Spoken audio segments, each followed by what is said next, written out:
the fundamental problem was that there wasn't anything fundamentally wrong with most of these economies. That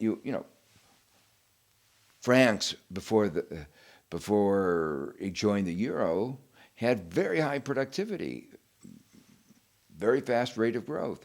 Greece's rate of growth before the euro was faster than the average of Europe.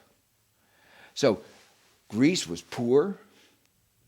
There are important changes that Greece eventually would have to face if standard of living was going to increase. But none of that would have led to massive unemployment. None of that would have led to depression. None of that would have led to a decline in GDP of 25%, 50%, 60% youth unemployment. Those problems are created by the euro. And small changes or even big changes in the structure of the individual countries doesn't solve the fundamental problem of the euro. The fundamental problem of the euro is that it took away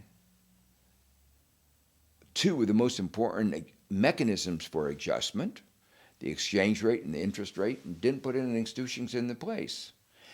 It forced countries to borrow in a currency not of their own control. So it created what we call an emerging market sovereign debt problem that had never been part of Europe. So Europe's problems are the creation of the euro. And until the Eurozone is fundamentally reformed, the problems won't be resolved. It may be that one country or another may return to growth and may eventually get back to where they were. Never will get back to where they would have been had growth continued in a normal way.